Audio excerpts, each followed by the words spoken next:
All right, everybody. Welcome to the Libram Society. I am one of the hosts, Jason Hobbs, and unfortunately today I don't have my co-host with me. It's unbelievable. It's unacceptable. Well, I guess it's acceptable because that's what it is, right? But yes, Arlen has no heat, no power today, so he has no heat, and it's cold outside, baby. So he's not going to be able to make it. So we're doing episode 1 with just this guy. I hope you guys are ready. I don't know if I am because it's the first episode and I have no idea what's going on. But we are recording to both Twitch and YouTube. So I hope that is cool with everyone. I'm going to try and cover everybody at once, and I want to see as much interaction as possible. So on YouTube, I see Super Beast and Fred Daniel are. So thanks for showing up, guys. I don't know who. No one's made any noise on Twitch yet, but I'll get into it. So this is the Libram Society. What we're going to do at the Libram Society is we're going to do talk about books, really in-depth, deep dive book reviews on the Malazan Book of the Fallen. And the first book in that is this. It's called Gardens of the Moon by Steven Erikson, a tale of the Malazan Book of the Fallen. So just to do a quick introduction, Beast King 1980, also in the Twitch. Hey, buddy. So just to do, like I say, a bit of an introduction, there are 10 books in Malazan Book of the Fallen. Those are all by Steven Erikson. The story is that Steven Erikson and his buddy Ian Esselman started with a GURPS campaign, and they both wrote books. Both of the books are canon, and all of the series by both guys. So there's like 6 books by Ian Esselman and 10 books by Steven Erikson. At this point, we only plan on deep diving into Steven Erikson's books, but maybe we won't. I don't know. We'll see. We haven't decided. This is all a work in progress. It should probably say something. I think I have a... How about this? Oh, dang. So that's supposed to be showing the Twitch chat as well, but apparently it isn't. I don't know why that is. Nope, that's not it. That didn't work. I don't know why. I don't know why I swallowed a fly. But anyway, we can look at this one. Does this look better? Still got a spot for Arlen, even though he's not here. So here's another look at that cover. Boy, I feel like I'm bombing you guys. But anyhow, I guess all you're going to do is look at me most of the time because, like I said, Arlen didn't make it. Hey, James Richards, thanks for being here. The intent of the show is to be a live stream first and a podcast second. So we are recording this, and it's going to be an audio podcast. That's not the only reason, Fred Daniel.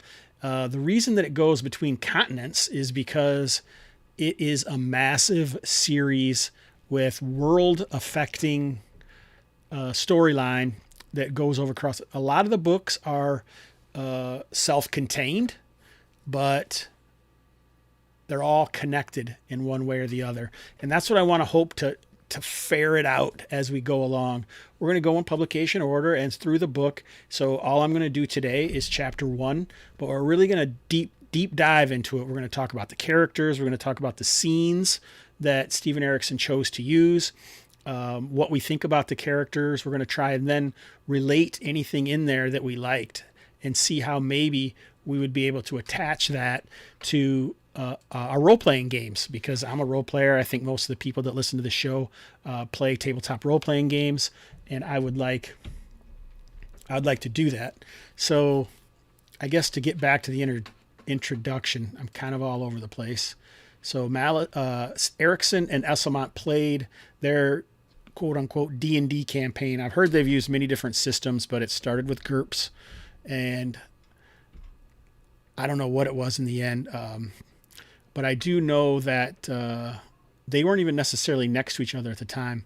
Steven Erikson is a Canadian, and trained as both an archaeologist and an anthropologist. So I think those two professions and that training really kind of shows in the type of work that he wrote. All right, so I don't want to do an introduction every show. I thought that maybe in episode 1 we should do that. So we did do an episode on the prequel, which is I'm calling episode 0, which was on Hobbs and Friends, that was released yesterday, I think, or maybe the day before. And then when I get the RSS and all of the feed that goes out for the Libram Society, that'll be the first one there. So you can listen in order if that's your wish. All right. So I guess we'll just get into what I think the show will be about. I wanted to do something that would relate a recap of the previous show, and somehow that relates to maybe your life or something else in like role-playing gaming, how you maybe related something that we did in the previous show into like a game you were running or whatever thing. And so for me, I was really, really fond of a particular quote by an old grizzled dude. All right. And you can probably hear me going through here. So Dujek One Arm was in the prologue. He's the old grizzled veteran that was there and a commander. And he told Ganos Perrin to live free, live quietly. And I thought this was really good advice and kind of telling about even our own society, where if you really want to be free, then you shouldn't try to be a content creator. You shouldn't be putting yourself out there through writing or through almost any creative endeavor where you're attaching your soul basically to it. You're not going to want to do that because it's going to create ties. And I guess you could do some more with that quote and really consider, if you really want to be free, then you don't want attachments. But I kind of wonder how much success is plausible, depending on how you define success, of course, is plausible within that context. So anyway, that is my relatable recap. I recently told one of my friends who was upset with me because of editorial commentary I did on a public piece that he did. And I was like, if you don't want anyone to say anything about what you publicly speak about, you can't really publicly speak, because as soon as you put it out there, then people are going to be able to have their opinions and they're going to do editorial commentary on that, if that's what they do. Depending on how well known you are, maybe, or how knee-jerk your particular commentary is. So that's what I was going to relate from the prologue. And now I wanted to, every chapter, every book, and there is a poem, and I kind of wanted to read it. I do a slight reading to you guys, and then maybe we'll look at it and see what we think about it. All right.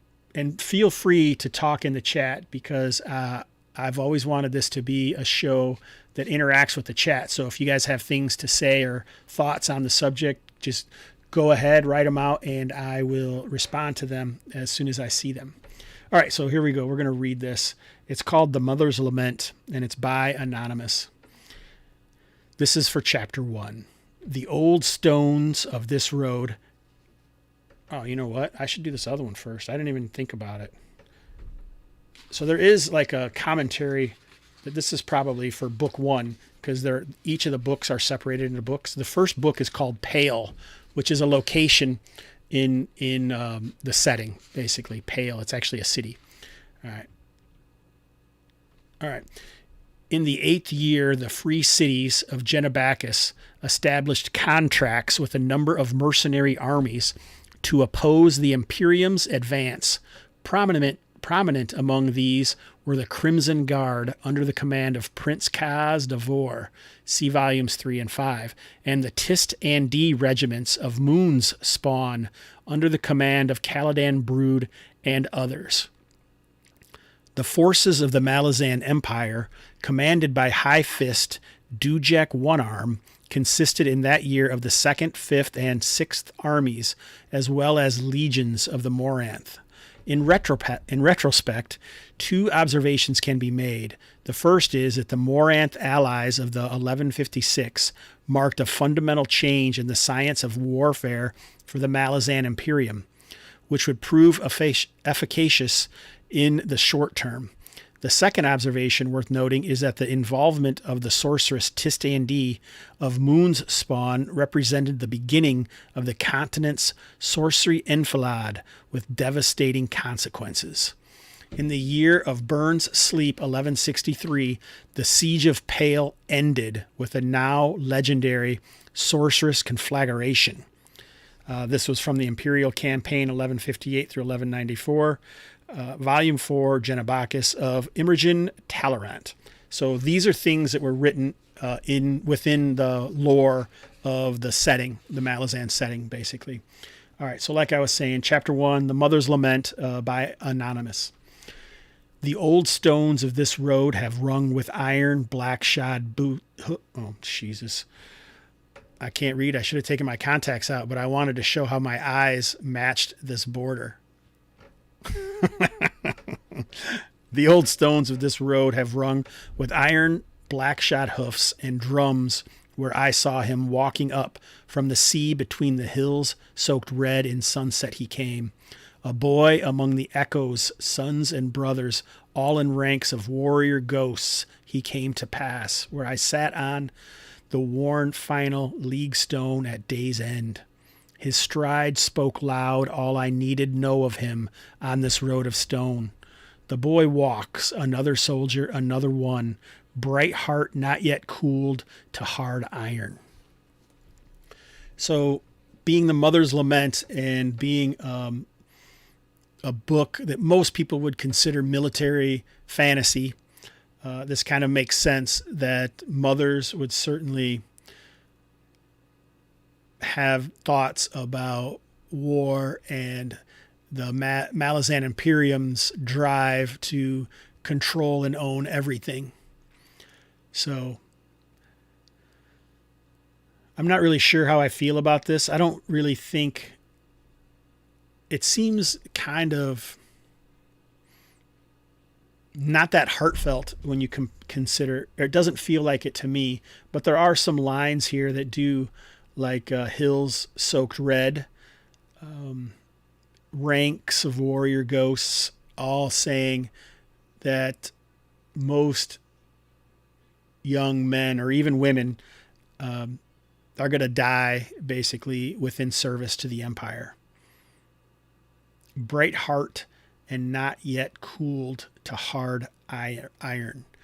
So a small percentage of the people actually survive to become hard iron within the leagues of the Imperial troops. So, yeah, pretty heavy stuff. All right, so we'll move on into the actual Chapter 1, which is 1161st year of Byrne's sleep. So 1,161 years of Byrne's sleep. The 103rd year of the Malazan Empire, the 7th year of Empress Lasine's rule. So during the prologue, it was 7 years before now, and now it's Empress Lasine, where then it was Emperor Emrys. So the Emperor is dead, long live the Empress. And this is basically 7 years into that since the last bit. And so the first scene takes us basically to a road, and there's a fisher girl and a woman. The fisher girl is just doing some business for her dad, right? She's got to get some rope back so they can make a net, so they can... It's just all really general stuff. And basically troops of the Malazan Empire are passing along this road.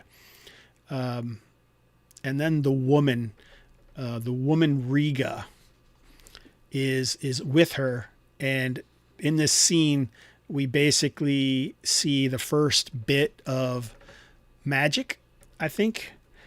Only the vaguest bit, because this woman Riga sees something within this fisher girl and is trying to tell her what she sees, but the fisher girl is confused and tries to pull away. And this draws the attention of the Malazan soldiers going by. And basically one of them backhands Rigga, this old woman, and kills her. Which is, I mean, we're 2 pages in, maybe 3 pages into the entire actual book, and this old woman's dead. But she's obviously done something to the Fisher girl. She survives. They don't do anything horrible with the Fisher girl. And they ride on, basically. But the price of this, the old woman's life is very, very nothing, really negligent. No one cares. Nothing happens. She just rolls into the ditch, and that's that. And so then the Malazan troops pass on by, and I don't know if I'm always going to do, if we're going to get this deeply into it and like explain what all the scenes are or anything, but this particular scene is sort of interesting. It's almost like another prologue, in my opinion, almost. Like I was saying, some people would call this military fantasy, but this particular book, one of the themes running through it is an investigative murder mystery. But in the first chapter, the reader already knows who committed the murder, which is pretty interesting. So right after the Malazan troops pass on, 2 guys show up magically and basically release these massive hounds of shadow, and they destroy the entire Malazan troop that just passed by. And then these 2 guys see the Fisher girl, and that blooms a plot. And it's obvious that these 2 guys hate the new Empress Lacine, and they even use a different name for her, Surly, which we kind of heard in the prologue as well when Dujek was talking about Surly before she became the Empress. She controls the Claw, and then that helped. And the Claw are these assassins. So in the first few pages, we meet quite a few characters, and we kind of start to get an understanding of who they are. But the idea that these 2 dudes just unleashed these powerful hounds of shadow that then destroyed this entire, I don't even know how many dudes it is that were in the Malazan force. I think it says somewhere, I don't know if it was 500 or 50 or what, but it was significant. And so anyway, one of these guys, the Rope, he does something to the Fisher girl for some plot that he and Cotillion, also the old emperor, which is weird, who we thought is dead. He's also known as Amenas. Yeah. Oh, yeah. Yeah, the Cotillion is the Rope, and Amenas is the old emperor. Anyway, so they do this plan, and well, I don't even know if you want to watch this Beast King 1980. You're going to get like a lot of spoilers, but I'm only going to do the first chapter, so catch up on the first chapter. So I kind of wonder why this scene makes some sense, but even more later, because it kind of fills out through the whole book. But it's only 3 or 4 pages, I guess, but it's a pretty dense and pretty descriptive. He does a really good job. And I don't even think all throughout it I quite understand exactly what Rigga was doing, and I'm hoping to get more information about that later, because right after they leave the girl, I think they take the girl with her, but we don't know where the girl ends up. We find out later in the chapter, but they kind of take her and she passes out. But the last thing she says is the first thing we heard the seer Rigga say. So it's almost like somehow Rigga, who we already found out was a used low-level necromancy, has somehow maybe put some of her sentience into this Fisher girl, which is pretty weird. And why? All right, so then the scene changes and we go to a different scene, and really it is just kind of the same area, but a little farther into the future. And this is where we meet Adjunct Lorne, who is adjunct to the Empress. And hey, Total Geek the First. So that is Arlen, and he is here on his tablet. So he can see how badly I destroy this first episode and probably go way deeper than anybody wants to. We've already been 20 minutes, and I haven't necessarily covered a lot of things that I wanted to. But anyway, the next scene is basically we see Adjunct Lorne has arrived over this mass of carnage. So the carnage is never really detailed in the book itself of the hounds killing this regiment of the Malazan cavalry. The horses are dead, all the soldiers are dead, and there's no dead for them to see. And so basically this Adjunct Lorne and Ganos Perrin we see as 7 years later. I think he was like 13. He's like 20 years old now or something. And he has been like kind of shunted off to this small area of the Empire. So I think that Erickson does a really good job of showing you things without telling you things.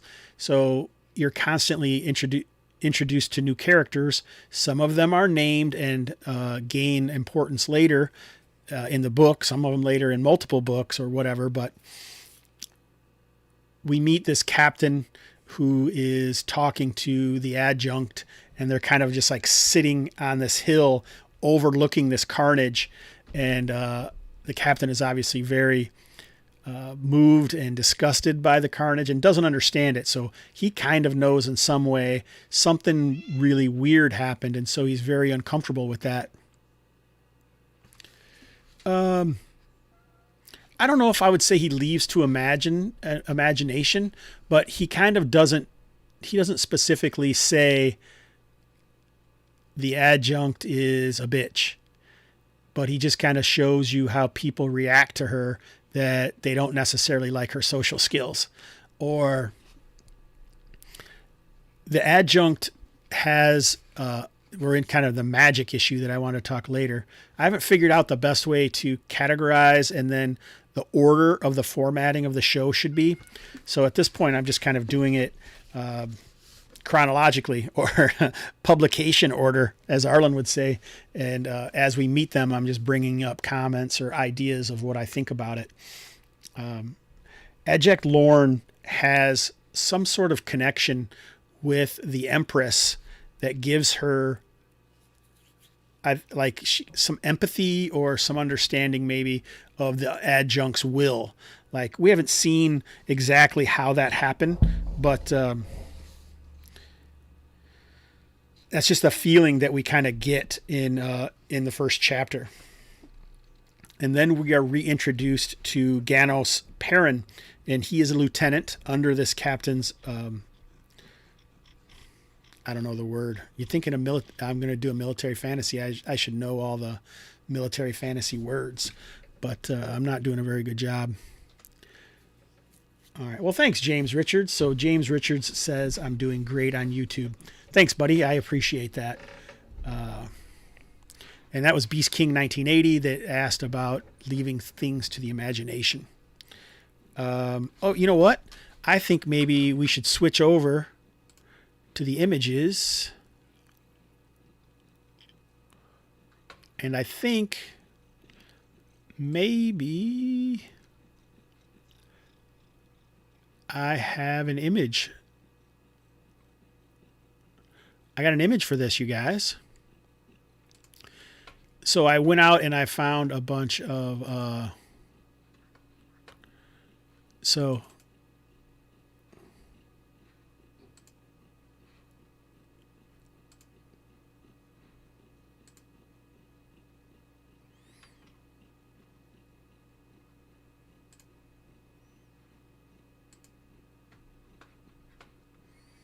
so this was an image that I found that kind of shows Codalon and the Fisher Girl. So I guess I forgot to mention that he does some serious magic with this Fisher Girl as well. And we don't necessarily know exactly what that is, but whatever it is, she was knocked unconscious. So there's that imagery. And then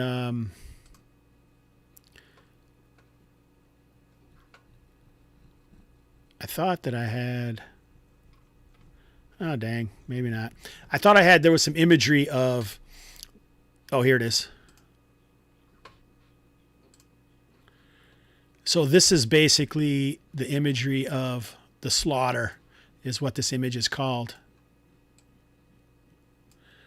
So like this is the captain here standing next to the adjunct, looking quite physique. And then on the horse amongst all the ravens and just the slaughtered Malazans. Down here you see the captain picking through with his horse, which I think is pretty good. So pretty cool. I thought I had some images I wanted to show you guys that I had found. So, all right, back to the adjunct and Ganos.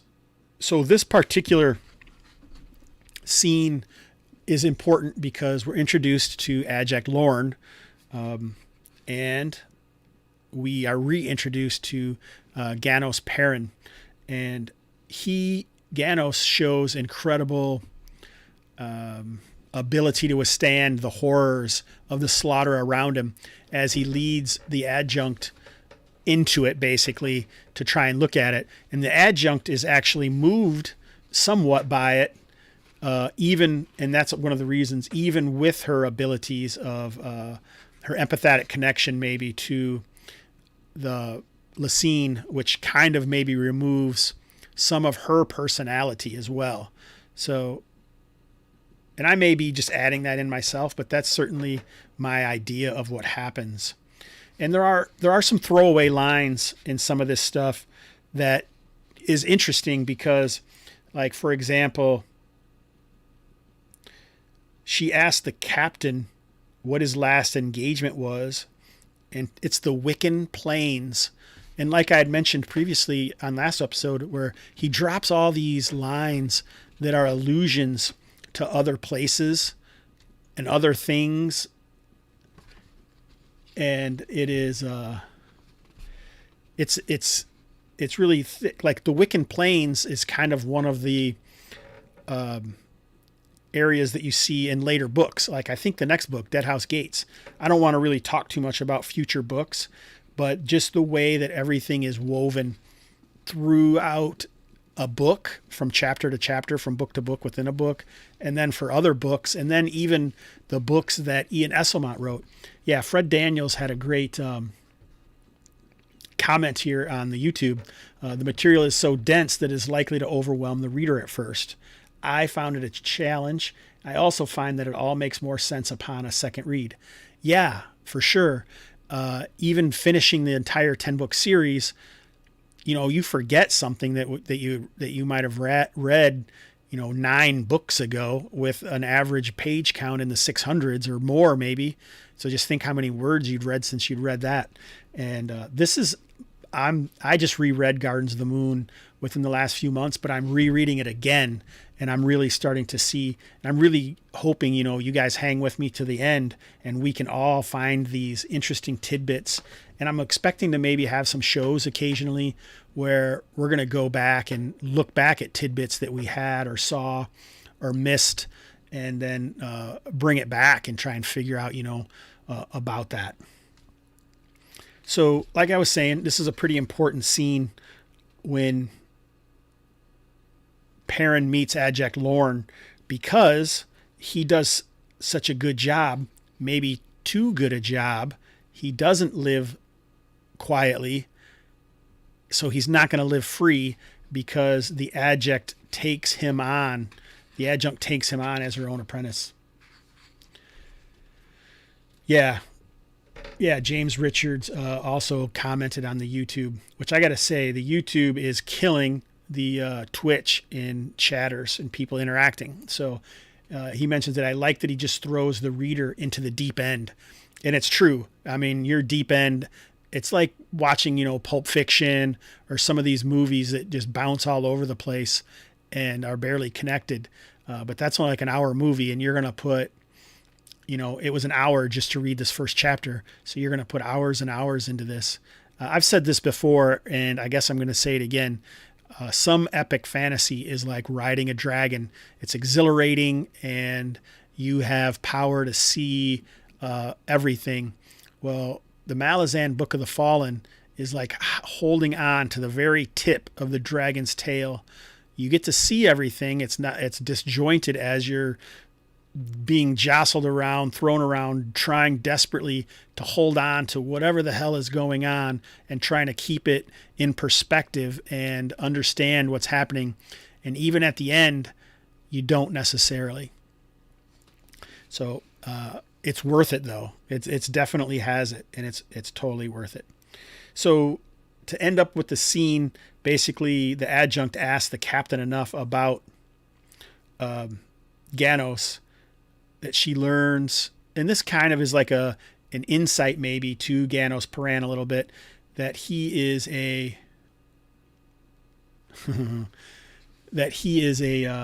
noble, that he's from noble blood, and maybe he's had it cushy until now, but seeing what he does in the face of this slaughter and this horror, I think that speaks a lot about his tenacity and ability to overcome, pretty nasty stuff. And that certainly impresses Adjunct Lorne. All right, so maybe we should go back. You guys can just see me. All right, so it's also interesting to know that Adjunct Lorne pretty much seems like you can already tell that she knows what's going on, even though not only did Amaras and Cotillion have the hounds kill all the Malazans here, she also had them kill all of the people in the nearby village. So there's no one left alive to question what's going on.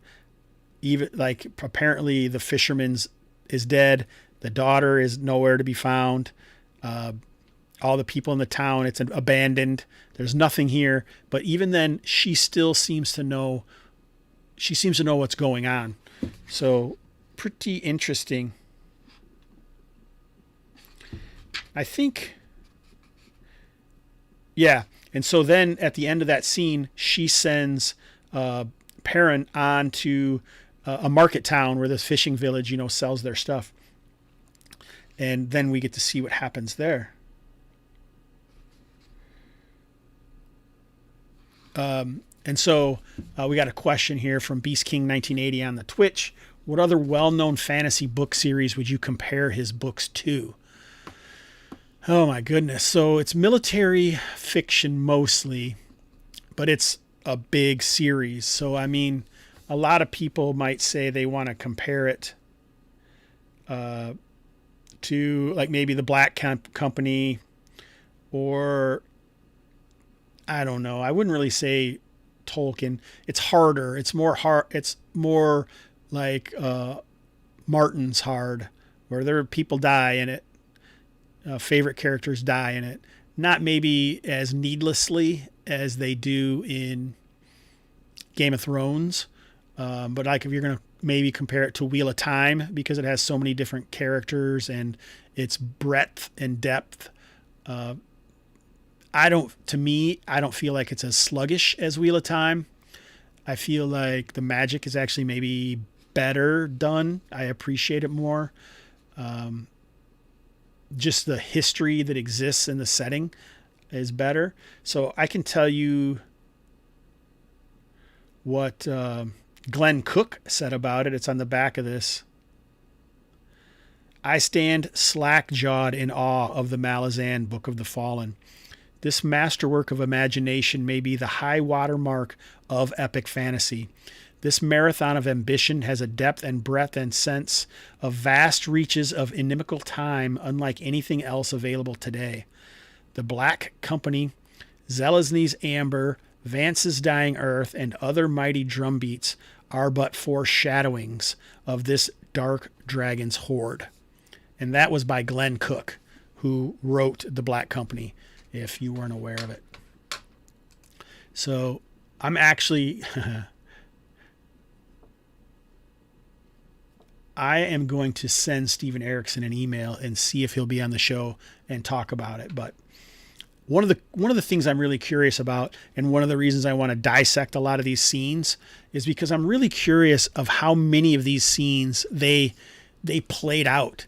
Like someone says it's inspired by, their D&D game or whatever, but how many scenes did they actually play out? Like which of these characters that we're meeting are actual player characters? Hey, Jason Weeb, man. Welcome to the Twitch, buddy. Good to see you, brother. That's one of the things that I would be really curious to learn. All right. So the next scene, it dips into what happened to the Fisher girl. And basically she shows up at a Malazan recruitment place. So she has now been recruited into the Malazan army and says that her name is Sari, which is pretty interesting. It's just another quick little scene, almost like a blurb that we'd see in a movie or something, where, we see the captain and Adject Lorne sitting up on this hill overlooking this massive slaughter as Ganos Perrin rides off to do the Adjunct Lorne's bidding. And then she asks him, tell me more about him, basically, or tell me about what it's like for a noble to come up in the Malazan army at this point, in the legions. And then we flash over to this, just downtrodden village, and this young 13-year-old girl walks up and tries to look tough, and somehow gets into service. But the Empress is taking almost anyone, because she's trying to take over the world, basically, and for that they need bodies.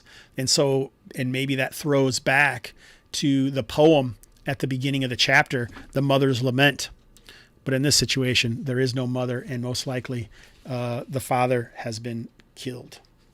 All right, so the next scene is really lurid and vividly detailed as Lieutenant Ganos Perrin, and attaché to Adject Lorne, he rides into Garum, which is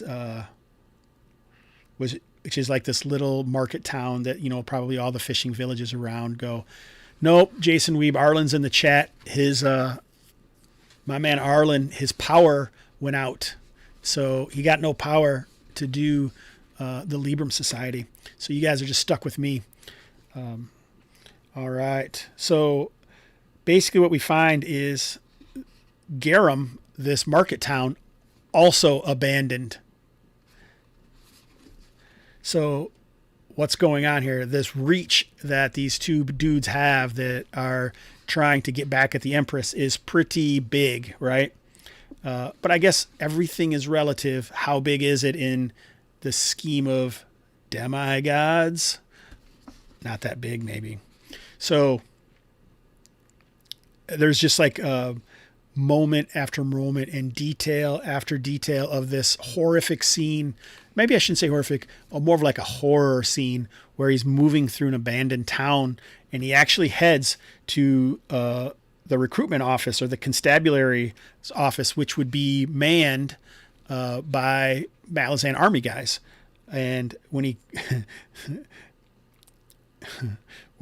this is pretty good. I'm going to read a little bit of this. So he reached the Imperial Constabulary.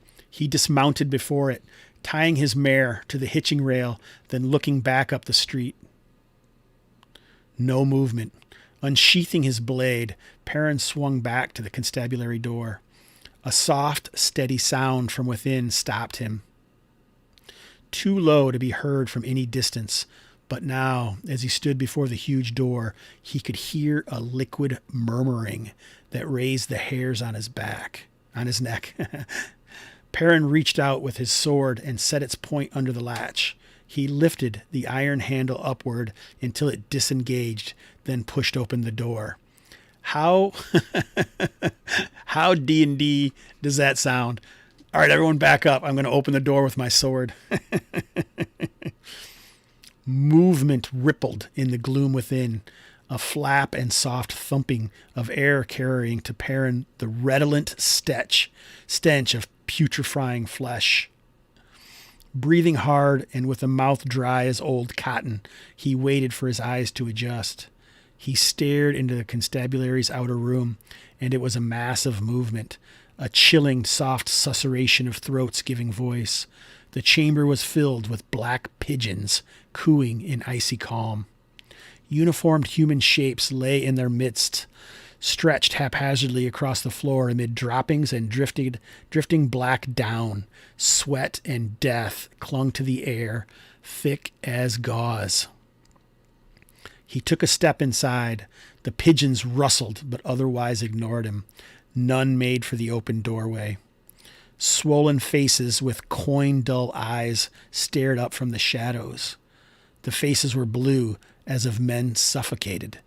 Perrin looked down at one of the soldiers. Not a healthy thing, he muttered, wearing these uniforms these days. Poor Perrin just left like a massacred group of cavalry, and now he's come to another town, to the Imperial Constabulary, and here's just a building full of dead Imperial soldiers. A conjuring of birds to keep mocking vigil. Dark humors not to my liking anymore, I think. He shook himself, walked across the room. The pigeons tracked away from his boots, clucking. The door to the captain's office was ajar. Musty light bled through the shutter's window's uneven joints. Sheathing his sword, Perrin entered the office. The captain still sat in his chair, his face bloated and bruised in shades of blue, green, and gray. Perrin swept damp feathers from the desktop, rummaged through the scrollwork. The papyrus sheets fell apart under his touch, the leaves rotten and oily between his fingers. A thorough eliminating of the trail. He turned away, walked swiftly back through the outer room until he stepped into the warm light. He closed the constabulary door as, no doubt, the villagers had. The dark bloom of sorcery was a stain few cared to examine too closely. It had a way of spreading. Perrin untethered his mare, climbed into the saddle, and rode from the abandoned town. He did not look back. So, that's it. Just a few paragraphs of Lieutenant Ganos Perrin checking out this town. Obviously, magic happened, killed everybody inside, put all these pigeons in there, and then villagers saw it and they're like, we are GTFO. No way we're getting blamed for this. So they all just take off. So then the next scene is we see Perrin making his way back from this town and trying to catch up to the adjunct. But he is immediately interrupted by another character, a guy named Topper, who is very well known to Perrin as one of the highly skilled members of the Claw, which is the Empress's band of assassins. So he's like, what in the hell is going on? And we get to see a really cool thing, because the reason that Topper is there is he is bringing Perrin to Adjic Lorn, because she's not back in Edo Kan where we had saw her before on the hilltop overlooking the slaughter. She's somewhere else. And we find out that she's in Unta, which is a shit ton long ways away from where they were. And Topper is there to take Perrin through the Imperial Warren. All right, so now we get to really see more magic, or what the magic system of Malazan Book of the Fallen is like. And this is super exciting to me because I love the Warrens and the holds and all the different aspects of...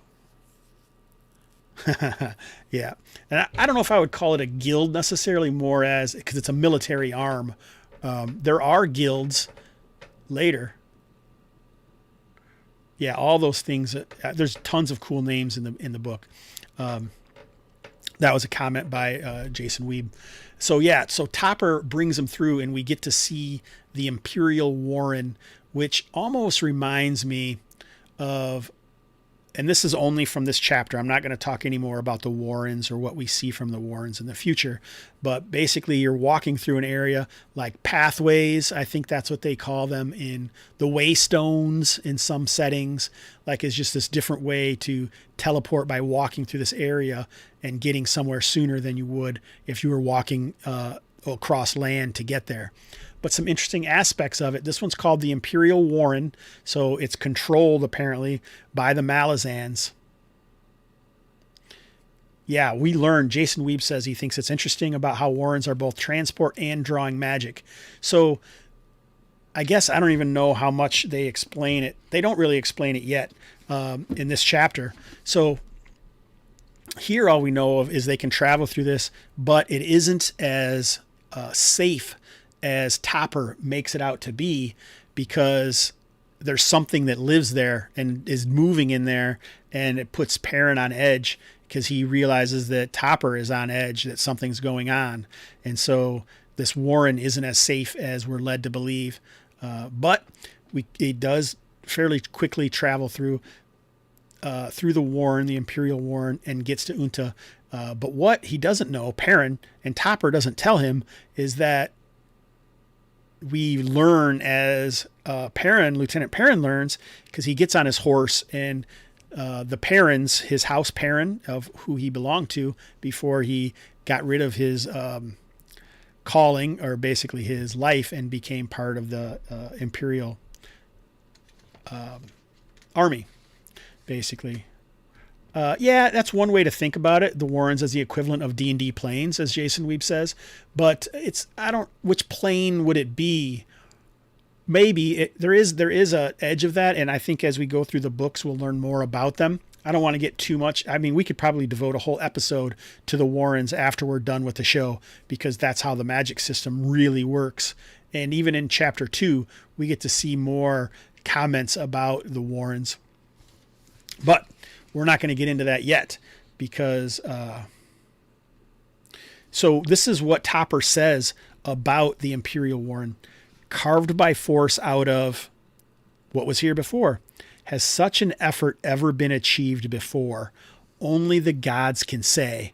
So it's this kind of idea that I don't know if you guys have ever read Planetary.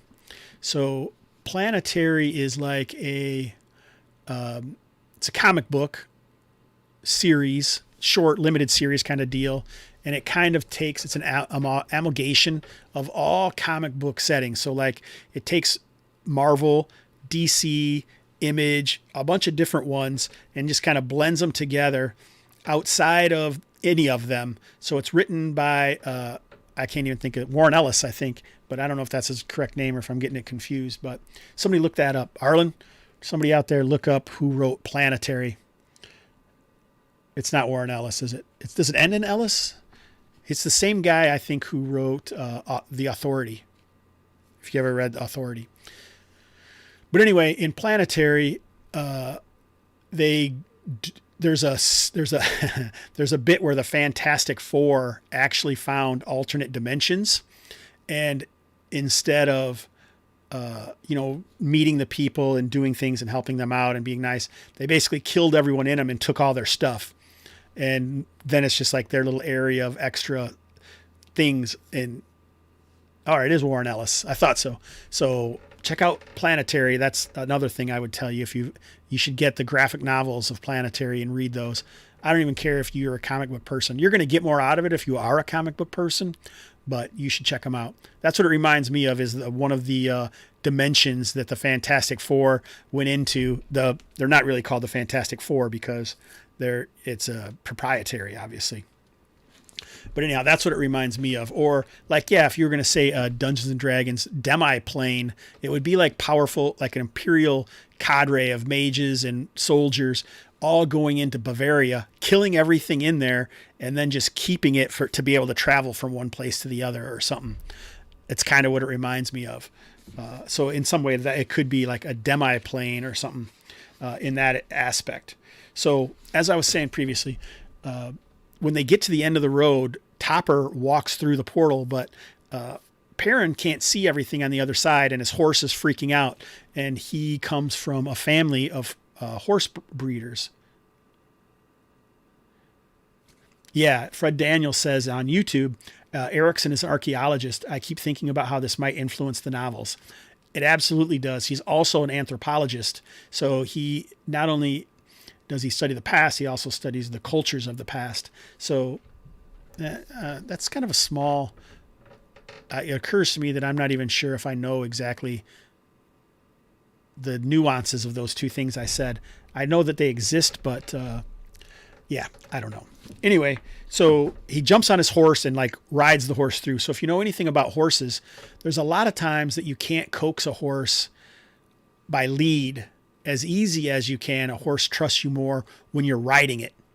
So he jumps on his horse and like jumps through the entrance and right into the imperial court of the Empress Lacine herself on his horse, with the horse with the, iron shod hooves crashing or busting through the mosaic stones. This immensely valuable, or most likely invaluable, mosaic all over the floor, and he's just like crunching through it. And it's pretty interesting. To me, it's a really cool scene because it totally hits me as a person who can relate to what it takes to get a horse to go through something. And then can you imagine this lieutenant who doesn't really nobody knows him or anything like that. He's just starting to edge up the ladder, right? And this is what happens to him. So Weeb shed some light on the differences between archaeologists and anthropologists. Archaeologists are focused on physical evidence of prior civilizations, such as buildings, and anthropologists study ancient cultures to learn about things like how languages evolved or what caused a community to migrate. So it's like anthropologists is more about the people, and archaeologists are more about their structures. I thought that was it, and then I started to get lost because I was confusing it with architects. Oh, this is according to study.com. All right. So anyway, there's that. And so in this next scene, that basically one scene directly leads into the arch, right? Jumping through the arch and finding their way. So also Topper didn't take them directly there. They went into the Imperial thing, and then they had to find an arch. So they had to travel through there to get to something else. And then they went into this other place.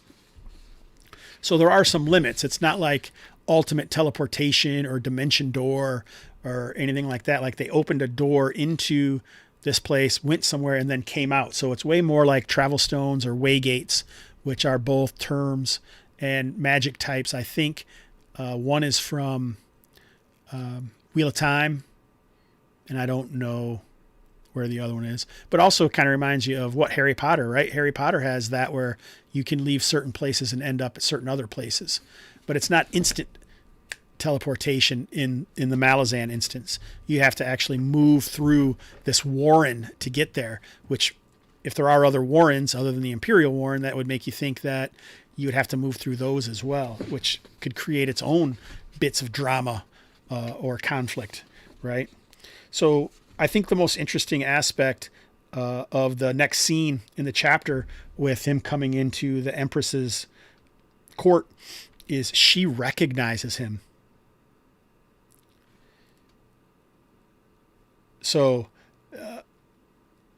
he basically comes in on his horse, crunching around. Topper is thrown to the side because he doesn't want to get ran over by the upset horse as he's crashing around these mosaics, and just puts the whole room into a tither, right? Into a huge hissy. And then he gets off, gives a horse to, an aide or something, and then does what he's supposed to, which his nobility has bred him into, and bowed from the waist Empress. He says, like in greeting, "I see," Lacine drawled, "that you did not heed the commander's advice of 7 years ago." He blinked in surprise. So the first thing the Empress says to Perrin is, "Dude, I recognize you from 7 years ago." And we saw this as readers in the prologue, which says quite a bit, maybe about both of them, right? So he must be memorable in some way, or maybe she knew where he was, or we don't know. Maybe the adjunct really told him. We don't know. But she recognizes him, and he pretty much gets out of there. And immediately Topper is upset with him, obviously, but he's even more intrigued how he and the Empress knew each other. So pretty cool scene to me. And it has value. It doesn't take up that much, but it does have value. So, and then from there, he goes straight to talk to the adjunct. And we kind of learn that they already kind of know that the Fisher girl was something, and it's like a trail leading to whoever has it in for the Empress. So we kind of know a little bit now that the adjunct and even the Empress, everyone kind of knows that some powerful thing happened, and there's a time bomb waiting for them, basically. He doesn't say that exactly, but he kind of leads us in that direction. So pretty interesting. And then we also know that he is now being removed from being the adjunct's aide. He's no longer going to be the adjunct's aide to try and distance from this whole situation. And he's being allowed to the town, basically, put on leave or something. Pretty interesting there that happened. And then the next scene, in many ways, this is the scene that I wonder if it's even necessary. Because what we see now is Perrin Ganos leaving the court and heading to his old estates, basically where he grew up. And we meet a guy named Gamut, who just like maybe he is in charge of the estate now, like the chancellor of the estate or something. And then we meet one of his sisters named Tavor. So, and we kind of see that they have different, that he was basically, they didn't like him leaving that. He already had a life that he should have been able to lead with his family. And instead he left there, and he always wanted to be a soldier. And that's what we learned in the prologue. So we really feel like Ganos Perrin is like the main dude. Like he is the protagonist, and he's the guy that we should be following. Everything so far in the prologue and the chapter have been about Panos. So, or about Perrin. I've just put his two names together. But why did we need to see this? Did we need to learn this about, even at the time I was reading this, it was one of those times, have you ever been in certain parts of books, especially long books, and maybe you're tired and you want to get to the end of the chapter, and there's a scene, and it's kind of like, is this scene even important? Does this mean anything? And I guess we'll find out. Because all we do is meet Tavor and basically learn that she's a tough little sister who is basically running the family now, because father has withdrawn from daily chores. And then we hear about their younger sister, Felison, who is too soft for this world, is what Tavor thinks, for any world. And that is chapter 1. So out of all these characters, who was my favorite? This is one of the things we did before. I would say, I'm looking over the list. We got, it might be Rigga, which doesn't make a lot of sense. She's the old seer who's like immediately killed within the first 3 pages of the book. I'm not really attached to Ganos Perrin at this point. I feel like we're supposed to be, but almost maybe too strongly. So I'm not really attached to her. The Fisher Girl, sorry, I don't really know enough about yet. Shadow Throne and the Rope. No, they were just bizarre, and I had no idea what was going on with them. Now, Topper's cool. I'm always a big fan of an assassin, right? Sneaky dudes. Those guys I like. He obviously has some ability within the claw.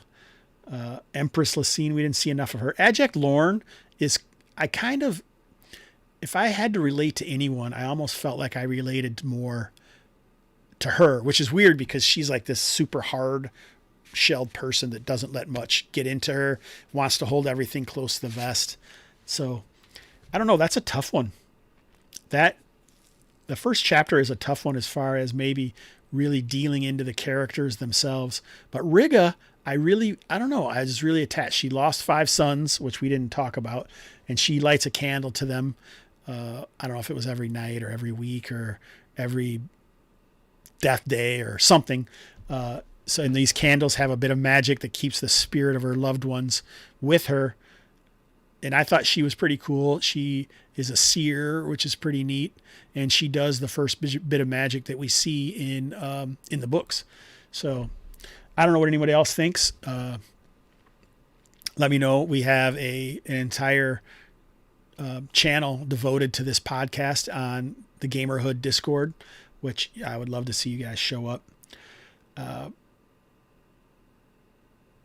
don't know, man. Other than that, I don't know if I have a lot.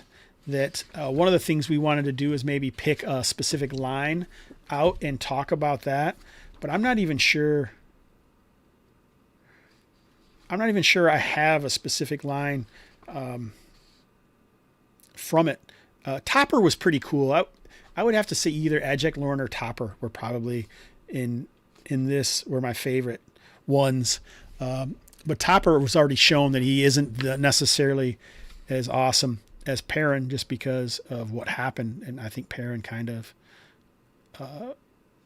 topped him. Now, I do like Perrin in some of the scenes, but I don't know. There was something about him still that I'm not attached to.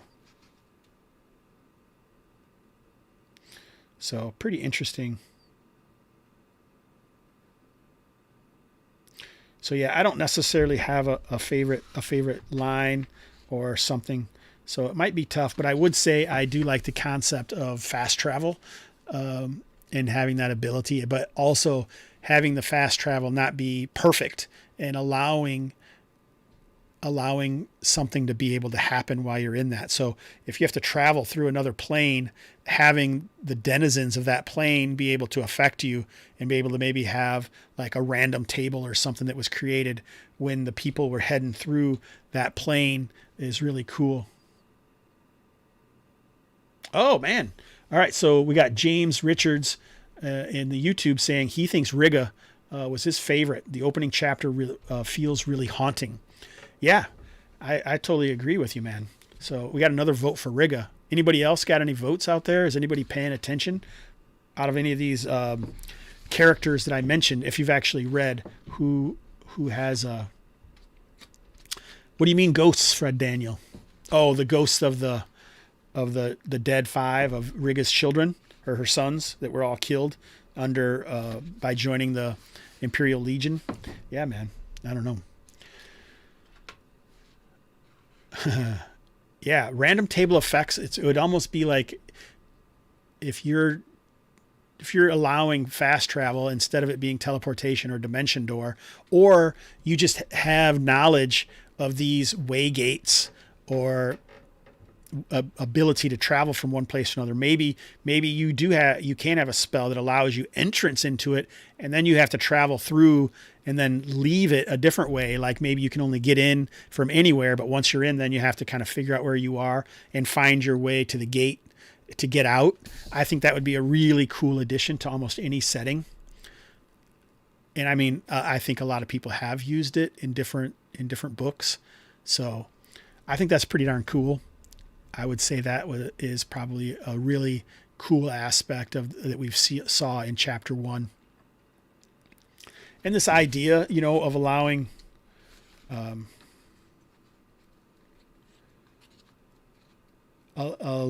maybe some searing. I don't know. Like I said, I would be interested to see who the actual characters were and how this fit into it. So anyway, next week we will be back. Yeah, it's pretty sad, isn't it, Fred? Dead sons, dead soldiers, dead father. So we'll be back next week. Since we only got through one chapter, it's not going to matter because I already have a guest for us for next week. And we are going to be doing... So this is your guys' reading exercise. We only got through one chapter tonight. I know that, and it may take us a long time. But next week, we're going to do one of our short story sessions, and we're doing William Morris. So this is the book I got, and there's multiple short stories in here. And the story that we're doing is called The Hollow Land. And it's not even 40 pages long. So We're going to try and do the same aspects of it that we do with the Malazan deep dive, but we're going to talk about the characters. We're going to talk about how we related to the story and maybe some ways that we can use it in RPGs. And our guest is going to be Forrest Agary.